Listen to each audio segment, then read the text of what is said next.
Assalamualaikum warahmatullahi wabarakatuh.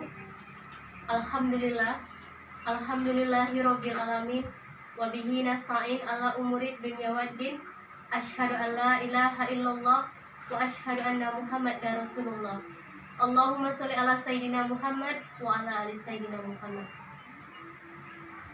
Yang terhormat dosen pengampu Dr. Haji Daharmi Astuti, LC MAG, selaku dosen pembimbing dalam pelajaran mata kuliah Fikih Muamalah 2, serta yang saya sayangi teman-teman sependidikan dan seperjuangan, yang mana hingga saat ini kita belum bisa berkumpul dikarenakan efek dari COVID-19. Dalam video kali ini, saya akan menyampaikan tugas presentasi makalah saya, yaitu dengan judul Syuf'ah. Baiklah, terlebih dahulu saya akan perkenalkan diri saya. Nama saya Irma Yanti, Prodi Studi Ekonomi Syariah, Fakultas Agama Islam, Universitas Islam Riau. Baiklah, langsung saja, yaitu materi Syuf'ah.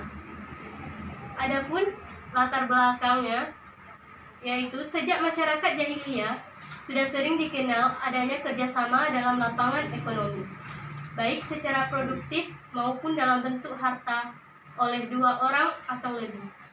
Syariat Islam digunakan untuk mewujudkan kebenaran dan keadilan, menyingkirkan kejahatan dan menyingkirkan kemudaratan. Ia memiliki aturan yang harus dan lurus, hukum-hukum yang adil demi tujuan yang terpuji dan maksud-maksud yang lebih mulia. Dengan kata lain, jika dari dua sekutu menjual bagiannya dari benda-benda yang tidak bergerak dan menjadi persekutuan di antara keduanya, maka bagi sekutu yang tidak menjual dapat mengambil bagian dari pembeli dengan harga yang sama.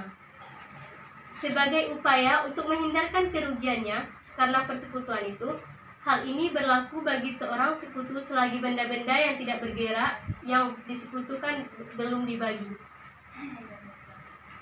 Tidak diketahui atas tidak dijelaskan jalan-jalannya. Tapi, jika pematasan dan garis-garis pemisahnya diketahui antara dua bagian dan jalan-jalannya dijelaskan, maka tidak ada syuf'ah, karena dampak persekutuan dan percampur adukan hak milik sudah tidak ada. Yang karenanya ada penetapan terhadap permintaan hak untuk melepaskan barang yang dijual dari pembeli.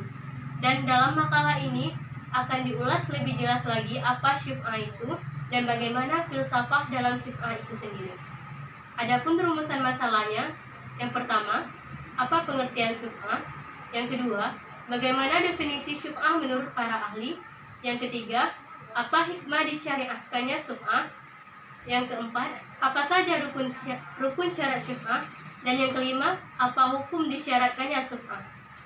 Tujuan dari masalah ini yaitu untuk mengetahui pengertian dari syuf'ah, mengetahui definisi syuf'ah menurut para ahli, dapat memahami hikmah dari disyariatkannya syuf'ah, dan mengetahui rukun dan syarat syuf'ah, serta mengetahui dan memahami hukum dari disyariatkannya syuf'ah. Selanjutnya, kita langsung saja masuk ke pembahasan. Yang pertama yaitu pengertian syuf'ah. Secara etimologi, kata syuf'ah diambil dari kata syaf'u, karena syafi permohonan syuf'ah. Bagiannya tersendiri pada miliknya. Syuf'ah secara bahasa berarti pasangan, tambahan, dan penggabungan. Syuf'ah berarti menggabungkan bagian mitranya kepadanya sehingga menjadi tergabung. Bisa juga berasal dari kata syaf'ah, karena pada zaman jahiliyah jika seseorang menjual rumahnya, menurut buku Abdullah Muhammad At-Tayyar halaman 369, adapun syuf'ah secara terminologi yaitu hak seseorang mitra untuk membeli secara paksa bagian lain yang telah dijual kepada orang lain dengan harga yang sesuai. Selanjutnya, syuf'ah adalah pemilikan barang syuf'ah oleh syafi sebagai pengganti dari pembeli dengan membayar harga barang kepada pemiliknya sesuai nilai yang bisa dibayar oleh pembeli lain. Adapun yang kedua yaitu definisi syuf'ah menurut para ahli. Yang pertama, menurut Syekh Ibrahim Al-Bajuri, bahwa yang dimaksud dengan syuf'ah adalah hak memiliki sesuatu secara paksa ditetapkan untuk syarik terdahulu atas syarik yang baru disebabkan adanya syirkah dengan pergantian iwad yang dimilikinya. Disyariatkan untuk mencegah kemudaratan.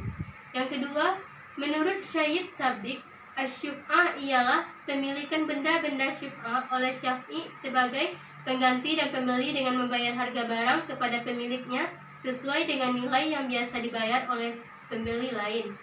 Yang ketiga, menurut Idris Ahmad, asyuf'ah ialah hak yang tetap secara paksa bagi syarikat lama atas syarikat baru dengan jalan ganti kerugian pada benda yang menjadi milik bersama.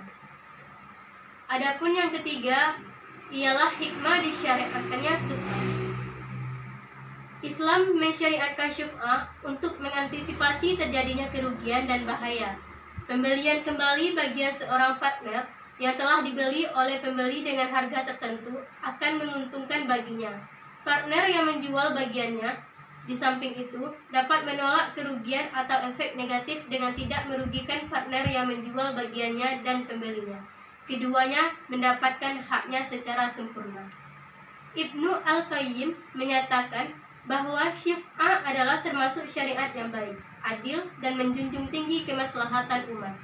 Dari sini dapat diketahui bahwa rekayasa untuk menggugurkan kepentingan umat sangat berlawanan dengan sesuatu yang menjadi tujuan syar'i Allah Subhanahu wa taala. Yang keempat yaitu rukun dan syariat syuf'ah. Adapun rukun syuf'ah yang pertama yaitu barang yang diambil. Sebagian yang sudah diambil syaratnya keadaan barang tidak bergerak. Adapun barang yang bergerak berarti dapat dipindahkan dan tidak berlaku padanya syuf'ah, melainkan dengan jalan mengikuti kepada yang tidak bergerak. Yang kedua, orang yang mengambil barang atau partner lama disyariatkannya keadaannya orang yang tidak bersyariat pada zat yang diambil dan memiliki bagian-bagiannya, maka tetangga tidak berhak mengambil syuf'ah menurut mazhab Syafi'i. Begitu juga yang bersyariat pada manfaat dan orang yang mempunyai hak pada harta wakaf.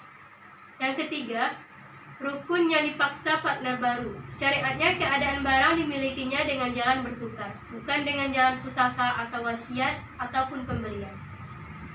Syarat-syarat syuf'ah. Yang pertama, barang yang disyuf'ahkan berbentuk barang tak bergerak seperti tanah, rumah, dan yang berkaitan dengannya secara tetap. Misalnya tanaman, bangunan, pintu-pintu, atap-atap rumah, dan semua yang termasuk dalam penjualan pada saat dilepas. Orang yang membeli secara syuf'ah adalah partner dalam barang tersebut, dan perkongsian barang mereka lebih dulu terjalin sebelum penjualan dan tidak adanya perbedaan batasan antara keduanya, hingga barang itu menjadi milik mereka berdua secara bersamaan. Syarat yang ketiga, barang yang disyuf'ahkan keluar dari pemilikan tuannya dengan jalan penggantian harta, seperti dijual atau yang berpengertian dijual seperti pengakuan, pernyataan dengan jalan damai, atau karena adanya faktor jinayat atau hibah dengan penjualan dengan secara tertentu, karena pada hakikatnya ini adalah penjualan. Mazhab Hanafi berpendapat bahwa syuf'ah hanya berlaku bagi barang yang dijual saja dengan berlandaskan pada makna lahiriah. Yang keempat, syariatnya yaitu Syafi' meminta dengan segera. Yang kelima, Syafi' menyerahkan kepada pihak pembeli sejumlah harga sesuai yang telah diakadkan. Dan yang keenam, Syafi' mengambil semua transaksi jual beli atas barang. Apabila Syafi' mengambil sebagian saja, maka gugur haknya secara keseluruhan. Dan apabila syuf'ah terjadi antara lebih dari satu orang Syafi', sebagian mereka melepaskannya untuk yang sebagian lagi tak lain kecuali mengambil keseluruhannya. Hal ini dimaksudkan agar barang tidak terpilah-pilah atas pembeli. Baik, dari makalah ini dapat ditarik kesimpulan bahwa syuf'ah secara etimologi yaitu diambil dari kata syuf'u, karena Syafi' permohonan syuf'ah bagiannya tersendiri pada pemiliknya. Syuf'ah secara bahasa berarti pasangan, tambahan, dan penggabungan. Syuf'ah berarti menggabungkan bagian mitranya kepadanya sehingga menjadi tergabung. Bisa juga berasal dari kata syufa'ah, karena pada zaman jahiliyah, jika seseorang menjual rumahnya, kawan atau tetangganya mendatanginya untuk menggabungkan diri tentang apa yang akan dijual. Kemudian penjual memprioritaskan kepada orang yang lebih dekat hubungannya daripada orang yang jauh. Dan saya, di sini saya menyadari bahwa dalam penyampaian materi ini masih jauh dari kata sempurna.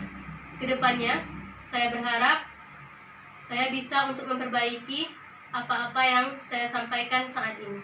Semoga bisa bermanfaat, terutama bagi pemateri dan bagi kawan-kawan semuanya. Assalamualaikum warahmatullahi wabarakatuh.